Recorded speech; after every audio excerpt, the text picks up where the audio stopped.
Just like the cold open from Key and It's cold Peele. open for Key and Peele. Exactly. Yeah, it feels derivative, right? Strong agree, man. Strong agree.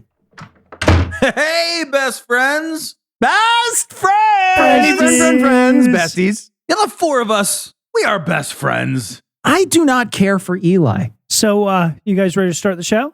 Yeah. You know what? Let's start the actual content of our show. Yeah, Actual great. content, We'll just yep. do the show. It's just okay. One thing Okay, though. what's wrong? What? I don't know. It's just I feel like we need maybe Thank you, Tom. I felt crazy. The three of us are best friends. Best friend. Absolutely. Best friends. I don't care for Eli either.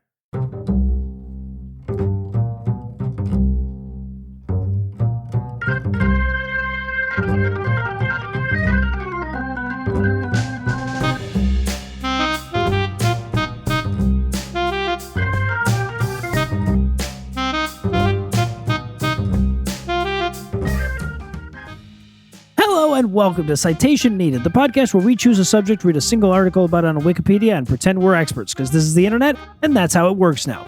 I'm Noah. I'm going to be leading this experiment, but to do that, I'm going to need my et al. So joining me tonight are our geologist, because he rocks, Cecil, our oceanographer, because he's deep, Tom, and our volcanologist, because he's so fucking hot, Heath Enright. Aw. No, you're going to make me sentimental. That was so Sentimental. good. How could you use one that good at the beginning of the show? All right, yeah. No, I appreciate that, but I'm really more of a girth oceanographer. It's much wider than it is deep. No, you're not. No, you're not. Well, I'm not a deep one. You can be not both. You can be not both. And I am not both. The Also, important Deep thing is Hot that Rocks the is the ocean. name of our something. I don't Yeah, know, like so our band, our brothel, sauna, bathhouse thing. There we go. All right, so quick before we get to the topic, I wanted to thank our patrons for making this show happen again this week. If you'd like to learn how to join their ranks, be sure to stick around to the end of the show. And I should also, according to the 36-point bolded in all caps flashing note that Cecil put in the notes right here, add a quick content warning because, quote, this essay is all kinds of gross in like every imaginable direction, end quote. And I endorse that statement, but I'm quoting it, but it is correct. This is science history. So a lot of fucked up shit happens to a lot of innocent animals. A lot of other shit that's really fucking gross other than that. Yeah, so with that out of the way, tell us, Heath. If you're still here, that's your fault. Okay? Right, really, It's your fault. Really, you Blame have the been warned. victim. So, Heath, what person, place, thing, concept, phenomenon, or event will we be talking about today? We're going to be talking about terrible science experiments that somebody actually did, which I learned about thanks to the book Elephants on Acid by Alex Bose. So there were actually elephants on acid? Yeah, no, there actually were. Yeah. Huh. So what scientific inquiry led to that? Great question. Yeah, no, it actually starts with the age-old great question. What happens when three Oklahoma men have a bunch of acid and they're at the zoo? The answer is science happens, Noah, science. They put 297 milligrams of LSD into an ass dart. Jesus. And then they What? shoot an elephant in the ass. That's what happens. And we know about that very specific answer thanks to Warren Thomas, director of the Oklahoma City Zoo in 1962. One summer day, he was hanging out with two other scientist buddies, Lewis West and Chester Pierce. And they had, well, at least 297 milligrams of LSD, plus I'm assuming their head stash. Yeah, 3 That's about- milligrams. Yeah. That's about 3,000 human Yes. doses minimum, by the Jesus. way, just for context. And one of them, I'm assuming, said, hey, guys, what if we give Tusco the elephant like a giant dose of acid? I was thinking 3,000 human doses. So, yeah, that's what they did that day. And by the way, if you're wondering why he said that, you've clearly never been sitting on 3,000 plus human doses of acid. And just to give you some perspective on just how much acid that is, an adult male elephant is about 65 times heavier than an adult male human. But they shot him up with 3,000 doses. So shut up, nerd. Fuck 3,000. you, elephant. I guess 3,000. that's Damn it. Yeah. So, according to Thomas Weston Pierce, they weren't just getting high and then like blowing smoke into their dog's ear. They had a legitimate science reason. They wanted to find out if LSD would make an elephant go into a state called musth, M-U-S-T-H.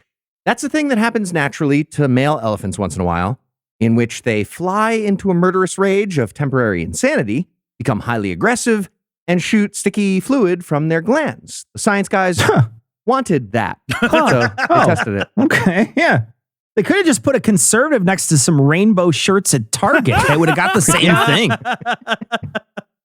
As it turns out, the experiment went badly. I feel like After that's being the shot in the only ass direction from there. Yeah, that was where this was no, going. it doesn't feel like it could have gone good. That's where this was going. Tusco gets shot in the ass with 3,000 doses of acid. He runs around yelling for a while, and then he fell down unconscious. Science guys figured, that's probably a bad trip. So they ran over and gave him a bunch of the antipsychotic drug Thorazine. But sadly, that didn't help, and Tusco died about an hour later. Jesus Christ. Possibly from 3,000 doses of Thorazine, Yeah, or no. from the acid, one or the other. And this remained a very important open question in the field of elephant acidology for like 20 years, whether it was the LSD or the Thorazine. But then UCLA zoologist Ronald Siegel, he decided to figure it out. The hero And of we course- deserve. Yeah. Yeah. Exactly. Of course, we would need 2 elephants for that because fucking double. So he gave similar doses of LSD to a pair of elephants. Don't know why. There were No, 2. sure. He did 2. He did it by mixing it into their water. And apparently, these elephants just started tripping balls and having a really good time. They walked around all silly. They did like silly walks. Awesome. They made some adorable noises like birds chirping and mice squeaking from an elephant trunk. Like they trumpeted those noises. It sounds amazing. And after a few hours, they were fine. So in the end, Siegel concluded that nothing.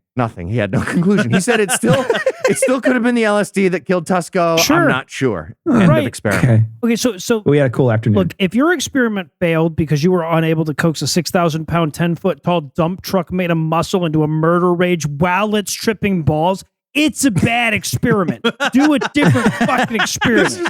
Basic heuristic right there. Noah just described, obviously. So next up, we're going to head over to the Soviet Union, where they finally answered the question, how do we chop off a head with a guillotine and keep it alive after it's chopped off? The world of science had been working on this for centuries, like they really had been, but it wasn't until 1928 that it finally worked. Soviet doctor Sergei Brukhanenko came up with a machine called the autojector that operated as a mechanical heart and lung. And he was able to use the autojector on the severed head of a dog to keep it alive. Oh, God.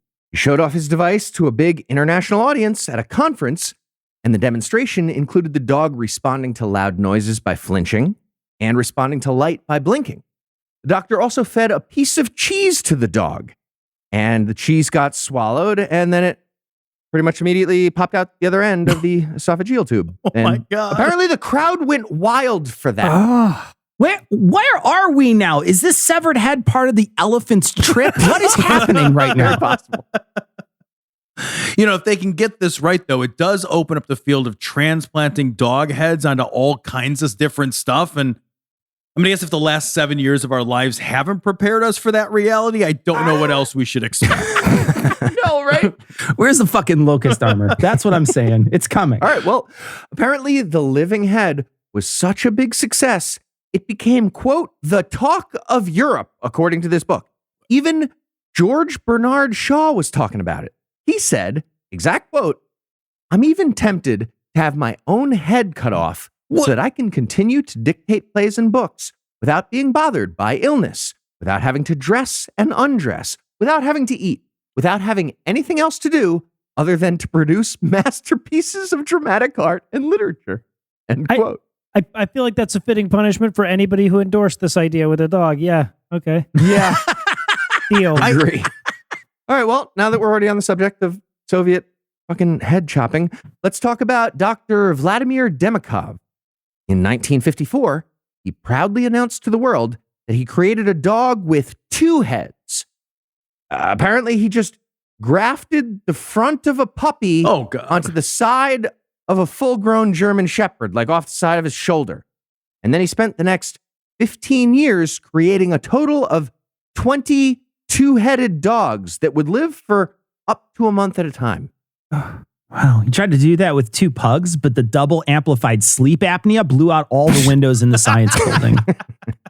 So, yeah, this is a big deal for the Soviet Union's Department of Nightmares that they had, I guess. Department of And Nightmares. journalists were invited to cover the 2-headed dog release party that they also had. Here's the description of that initial unveiling.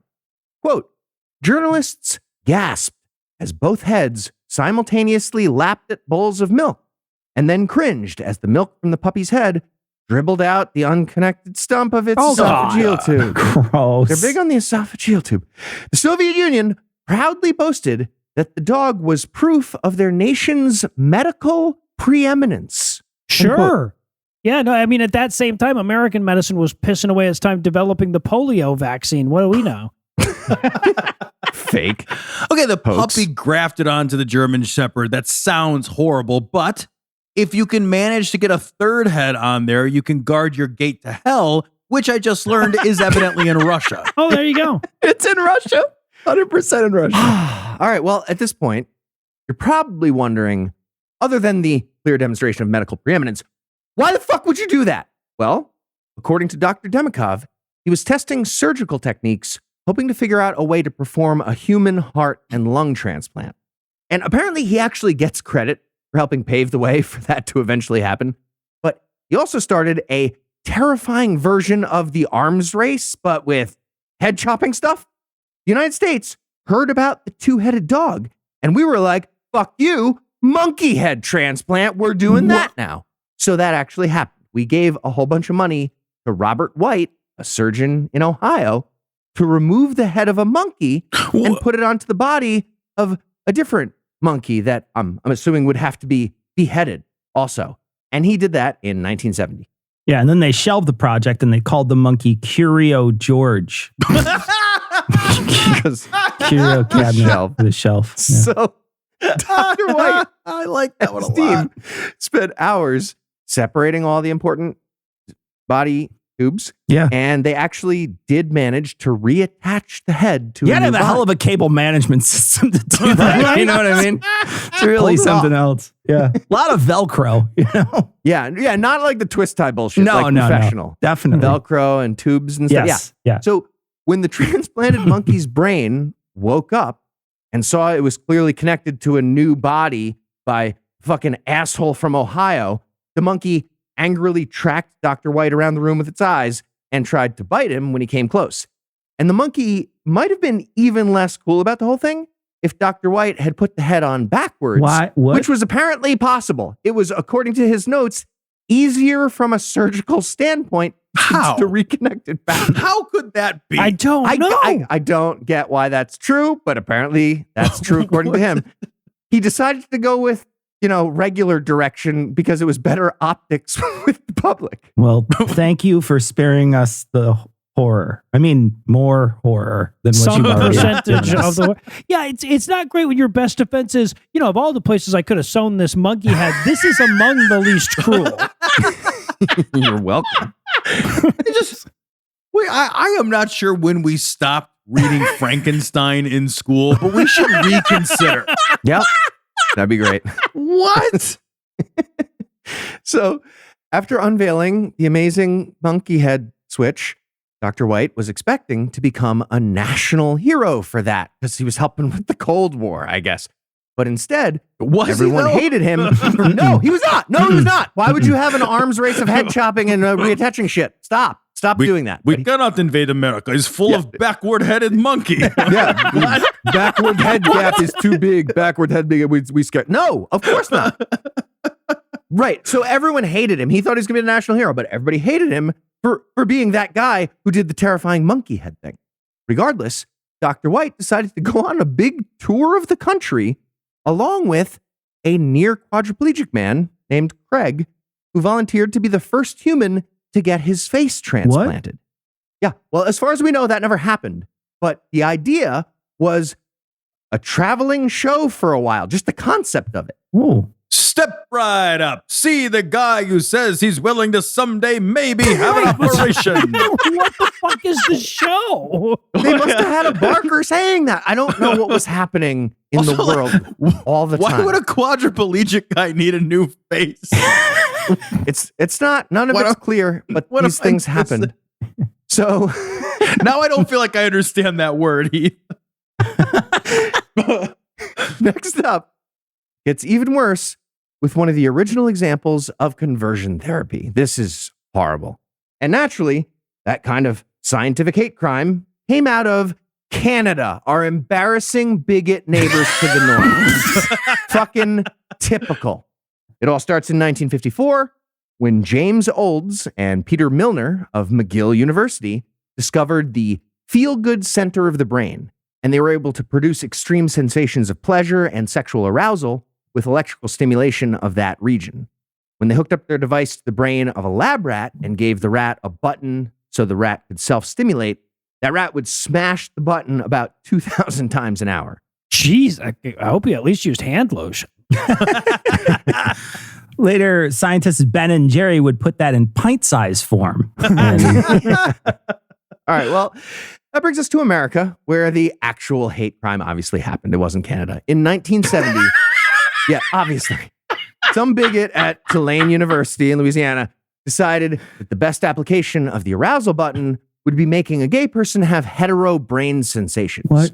The subject of the experiment was referred to as patient B19, and this guy was hooked up to electrodes and given the self-stimulation button.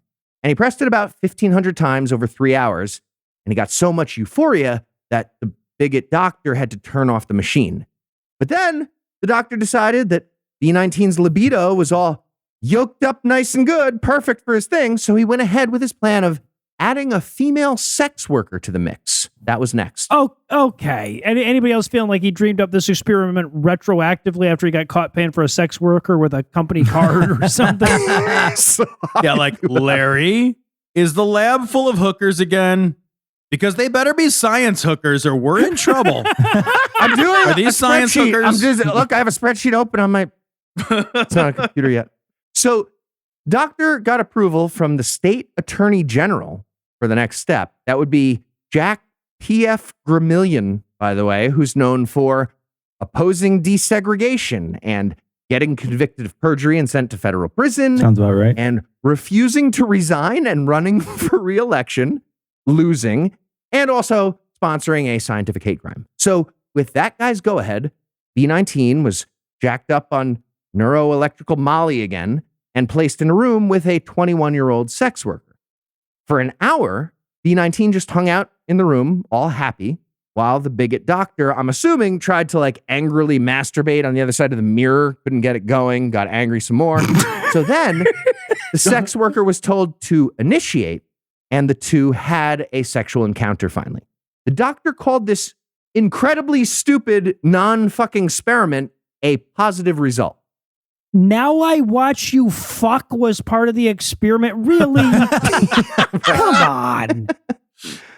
All right. Well, you're probably wondering now, what about doctors who drink vomit? Oh, Great no. question again. No. Next up, Nope. we have the vomit drinking doctor. Oh, This one goes back to the early 1800s in Philadelphia, where Stubbins Firth was a physician in training.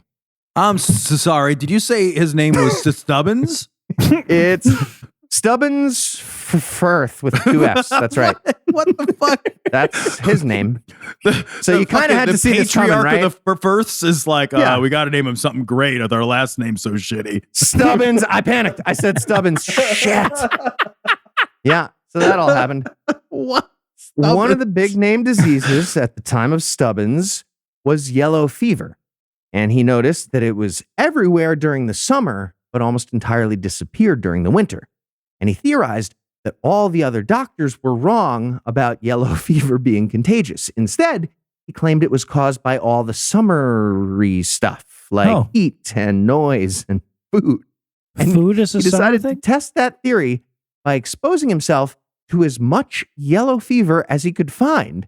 And if he didn't get it, then he was definitely right. Okay, quick point. Was he studying yellow fever perhaps in bears? Because food is very much a year-round thing Yes, unless thank you're you. hibernating. Thank you, Tom. So is noise, actually, as it turns out. Yeah. I guess he was talking about like funnel cake, like summer food, like for the fair. I don't know. So if you're thinking this guy Stubbins, Probably caused by lemon shake-ups. If you're- Probably a yes. lemon shake-up thing. if you're thinking this guy Stubbins is going to take it easy and kind of cheat the results, you would be gravely mistaken. He fucking went for it. First, he took a knife and made cuts all over his arms, and then he poured, quote, fresh black vomit Oh, from a God. yellow fever patient right into all the cuts. Ah. He did not get sick from that. Ooh. Then he put I did infected just vomit. now. No, he's the only Sure. one. Yeah. Sure. He put infected vomit straight into his eyeballs. Wow, Like- what? Yeah, I've heard you do that with acid. You drop it. Dry eyeballs, 3,000 visuals doses of there. it right in your eye. Yeah, that didn't work. He made a yellow fever vomit capsule and swallowed it. Didn't work. He drank several glasses of undiluted Okay. black vomit. What is I happening? guess he was cutting it with like soda earlier, but then he did it just undiluted. Didn't work. And Twist then of he lime fried does up, nothing for that. Then he fried up some black vomit in No, a pan. I just need to take a break. That's a Inhaled lot. the fumes of black vomit from the saute pan. It's a lot. Still didn't get the yellow fever. Okay, now I'm rolling back to fresh black vomit. Do they have a first in, first out system for vomit storage? What is happening? Rotate the stock. All right. Yeah. All right. Yeah. So apparently Stubbins felt like the experiment still needed a bit more rigor on top of all the stuff I just said. Yeah. So he collected large amounts of other bodily fluids from yellow fever patients. It was weird day at the hospital for those people. So he goes back to the lab It's a weird and day. slathers himself in blood, sweat, saliva, and urine There from it is. yellow fever patients. Okay. And he still never got sick. And that's how we know that yellow fever is not contagious. Yes, it is. It's extremely contagious.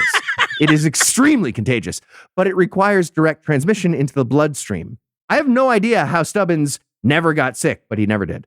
All right. Well, I can't be the only one who feels the sudden need to make a snack for Stubbins, which is going to be my only term for vomiting from now on, by the way.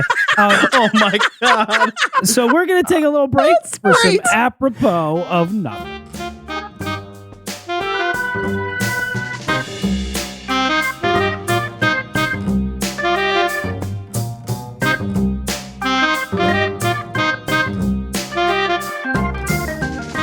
Okay, but test subject 2 loves the cat tree, not a huge fan of the fishing toy, and hot and cold on the felt mice. Hot and cold, huh?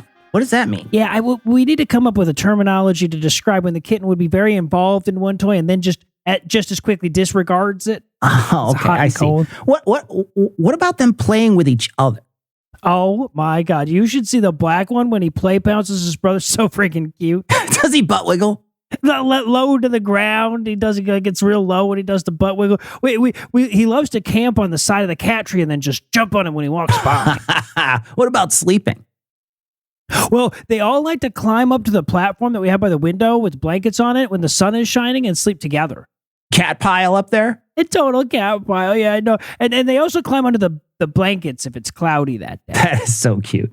I know. So, do you think if we keep doing these cute experiments for a few years, we'll be able to brain bleach those animal head transplant experiments out of our memories? Nope. I don't think that. We at least shouldn't have reattached the tear ducts. That was.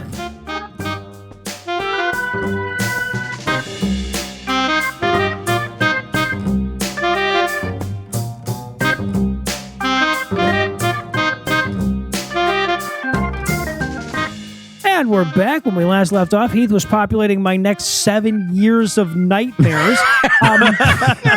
So what else do you have for us, Heath? Yeah, what do you have for the All two right. listeners that stuck with us through that? It's so bad. Hope you're all having a good time. Both. Dave. Both have a Dave. Next up, we have 2 different studies that demonstrated pretty decisively that human beings are a failed experiment as like a group. And they both paved the way for a topic we covered way back in episode 10, the Stanford prison experiment of 1971, in which people got randomly assigned to be mock prisoners or mock prison guards, and the guard people immediately became drunk with power and extremely abusive, like right away. Well, Stanford people might have seen that coming if they knew about Carney Landis and his 1924 facial reaction study at the University of Minnesota. Most of the experiment actually had nothing to do with human cruelty. Landis was just giving people different types of stimuli and taking a picture of their face. This was stuff like, smell this ammonia, or look at this porn, and I'll take a picture of your face. But for the final stimulus, he'd put a live rat on a plate right in front of him and tell the people to chop its head off with a knife. Oh, Jesus. Jesus, what? Landis, he wanted to know the facial expression for rat chopping, which is crazy and doesn't matter. What does matter is that 2/3 of the Minnesota grad students in that study did what he told them and beheaded a live rat. Okay, all right, but what did they sew it onto afterwards? That changes the morality of it, actually, quite a bit. Aw, it's adorable way the cheese falls back out again. Science. So not only did we learn, that's like exactly at the same time as that first dog thing. That's messed up. So not only did we learn that way too many people are willing to chop a rat's head off with a knife, we also learned that people are really bad at chopping a rat's head off with a knife. According to Landis, quote, the effort and attempt to hurry usually resulted in a rather awkward and prolonged job of decapitation.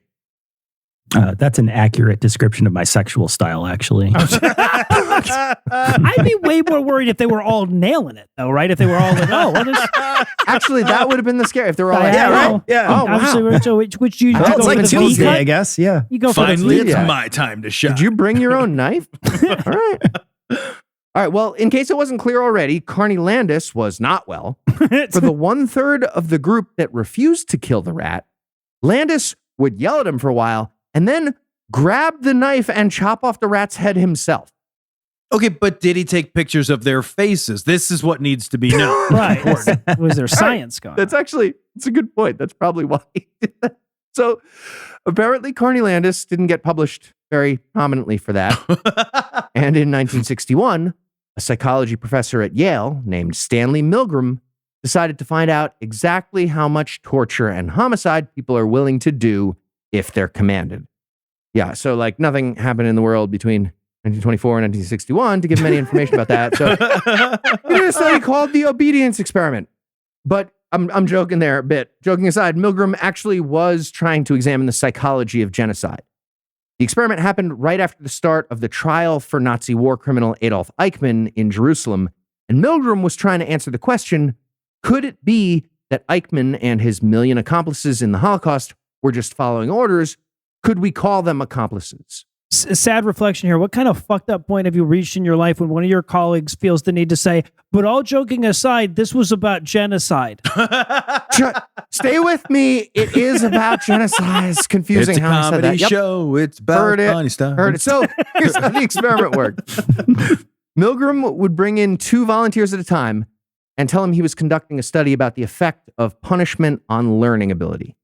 But one of them was actually an actor working with Milgram. They'd each get a slip of paper, make it look like they were being randomly given a role as either the teacher or the learner. But Milgram wrote teacher on both slips, so the unknowing subject would always be the teacher, and the actor guy would pretend they got learner on their slip. From there, the teacher would help the learner memorize pairs of words, and then they'd do a quiz. And during the quiz, the teacher, the real subject, was told to give the learner an electric shock for each wrong answer by pressing a button on a machine that was hooked up to the learner. And the intensity of the shock would be going up by 15 volts after each wrong answer. So it seemed like a test of learning under pressure to the unknowing subject, but the actual question being answered by Milgram was, how many shocks of increasing severity would the teacher be willing to administer with that shock button? Based on some of the teachers that I've had in my life, I am quite confident the answer is infinite shocks of increasing severity. Yeah. So here's a few other details in the setup. Once they assigned the roles, the teacher and the learner got taken into the next room where the learner would be strapped into a device that looked like an electric chair. This was fake and real shocks weren't going to happen, but the teacher didn't know that. At this point, Milgram, or one of his hired people, dressed in a lab coat for extra authority, would explain that the electric chair with the restraining straps was to make sure the learner wouldn't escape. And before they got started with the quiz, Milgram would give the teacher a quick first-level shock to demonstrate what was going to happen. Okay, so if first is we're going to strap them into this chair so they can't escape, and you even stick around to hear second, I'm already questioning your moral character, right? Okay, that's cool, but like, let me feel the shock real quick. Just give me like the first. Yeah, apparently that was part of the deal. So from there, the teacher was taken into a different room. They'd be able to communicate with the learner, but they wouldn't be able to see each other. After being given some time to memorize the word pairings, the quiz would begin, including shocks after each wrong answer. And after a shock, the teacher would hear a pre-recorded pain response from that actor playing the learner. As the intensity levels went up, the learner would start making audible protests from the other room and like banging on the wall and stuff. And if the voltage got all the way up to the max of 450, the learner would go completely silent. And then the teacher would dig the key for the handcuffs out of the learner's dead body, like Saw fucking A 1. lot of saw going Yeah. on. Yeah. So subjects to the experiment were all random people from New Haven, Connecticut, who got paid $4 for an hour of their time, which is like $40 now. And some of these people had some amount of humanity, so they'd ask to stop at a certain point. And that's when Milgram would give a series of verbal prods that he planned ahead of time. At the first complaint, he'd say, "Please continue." And apparently that was a perfectly cogent argument, and lots of the teachers kept going after hearing "please continue." At the second complaint, he'd say, "The experiment requires that you continue." That would also work sometimes. Prod number 3 was, "It is absolutely essential that you continue." And prod 4 was, "You have no other choice. You must go on." Okay, were these cattle prods or just Just words. Okay. Just words, All right. each No, of them all right. effective on some people who had insane lines in the sand. If the teacher still wanted to shut it down after all 4 of those prods, the experiment was finally halted. Otherwise, it kept going until the 450-volt shock happened 3 times in a row. And yes, a bunch of these teachers shocked the person into silence, as far as they knew, and then did that 2 more times. Mm-hmm. If nothing, this serves as an important reminder about the American electorate during Trump's 3rd presidential campaign, right? That's a good point, Noah, because, I actually wasn't going to buy an NFT of Trump as an AI cowboy astronaut race car driver, but then I got an email that said I had to. So I cashed out all of my Bitcoin and bought a different digital baseball card, and it's There you all go. going to be just fine. I love the Trump bucks that got sold. Yes. To a bunch of Trump idiots. And they tried to redeem them at like Walmart. Walmart's Yeah. like, what the fuck are you talking about? We use money here at Walmart. I was told I could get like 1,000 real ones for 90. No, we're a money store, sir. We're a So money good. store. We have money. So here's the final results of the Milgram obedience experiment. First, the good news. Every teacher paused the experiment at least once. And that would be the end of the good news for humanity. Oh, no. Almost all the people who paused it were fine to continue after being told, "Please continue" once. And a few people asked if the shocks would cause permanent physical harm, but Milgram told them, "Yeah, it is painful, but there's no permanent tissue damage," and all those people kept going. As the shocks got worse, many of the teachers exhibited signs of stress, including sweating, trembling, stuttering, biting their lips, awkward smiling, and nervous laughter, and kept going. In total, 2/3 of the teachers kept pressing the shock button all the way up to 450 volts. And when the learner fell silent, the order to give another shock was followed nearly 100% of the time. Holy They were like shit. pot committed to the torture thing at that point. Wow. And they kept going. And here's the conclusion we got from Milgram. He said, if a system of death camps were set up in the United States of the sort we had seen in Nazi Germany, one would be able to find sufficient personnel for those camps in any medium-sized American town. And yeah, the results are terrifying. And the experiment, it's been recreated a bunch of times with similar results. But it is worth mentioning that plenty of experts have since pointed out how the experiment at Yale University in Connecticut might not be exactly the same as the literal Holocaust. Slight That being differences. said, the results were a big surprise to everybody who tried to predict what was going to happen. Before it started, Milgram polled a bunch of psychology people, and they all predicted that somewhere between 0 and 3 out of 100 subjects would get all the way through and inflict that maximum voltage. And Milgram himself fully changed his mind about another prediction. He theorized that the obedience of Nazis was based on something in their Germanitude. So he was planning to run the experiment on German people after the experiment with Americans. But the results with the Americans showed him it was just, people are fucking bad. Yeah. So you can do the second one. No, I feel like still today, are we really this fucking awful is an underexplored question in science. Terrifying. So the Milgram experiment was big headliner, big section there. But I didn't want to close on the genocide-y nature of human beings. I just wanted to avoid that somehow. So we have one more very important science question. How much of a partial turkey will another turkey want to have sex with? Thank you for asking that. Thank you. No, I know. Yeah. Inquiring minds wanted to know for centuries, Cecil, especially Ivy League professors. That would include Martin Schein and Edgar Hale at the University of Pennsylvania, Donald Trump's alma mater. They noticed that male turkeys will try to fuck just about any physical object that's even remotely similar to a female turkey. So naturally, that knowledge turned into a bet about the bare minimum of sexual stimulus required to get a male turkey to start mating with an object. Yeah. You come home and the turkey's banging the hand turkey drawing your kid made that's hanging on the fridge. Well, so no, but this explains where all that weird turkey hybrid meat from the grocery store comes from, like turkey bologna. Oh, absolutely. No, actually, the turducken is really just a roasted bird orgy. Caliente. I mean, it really is hot, though. No, it Has to is. be. 165. Juicy. You wouldn't want to eat it. 165? Yeah, 165. So they started by building a model of a female turkey and then taking away little pieces of the body one by one and seeing if the male turkey is still down to smash at that point. Side note, I wanted to see what wild turkey sex looks like, and there was plenty of information available, like a lot, no problem. Here's what I learned. From mid-March until June, male wild turkeys spend their entire day just doing elaborate fuck postures, and that's it. And they also get a face erection. The fleshy waddle on their neck and their throat and the snood, it's called, the part that's above their beak, those all get engorged with blood and they snap into shape. It's erectile tissue. And when two turkeys pair off, the couple does a little dance where they circle around each other. It looks like they're about to sword fight in a musical, honestly. And then the male turkey ends up standing on top of the female turkey and he does different dance. It's more like a Michael Flatley thing. It's like a jig. And then they smush cloacas together and that's turkey mating.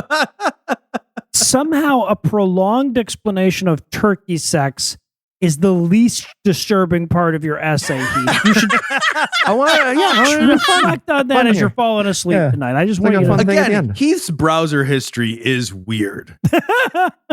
Listen, this was nothing. This did not. This helped it, if anything, I would say. So this got him off the FBI list. Right. So anyway, with turkeys, it's technically all butt stuff and all the other stuff, all at the same time. It's pretty cool. The cloaca is a cool thing. It's just all the different stuff. And if major body components are missing in wild turkey sex, you just play through. You move past it and keep going.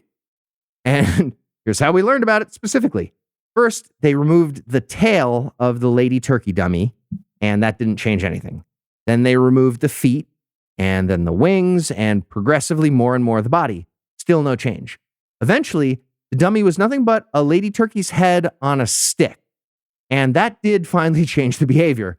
The male turkey preferred the head on a stick. What? Really? Well, okay.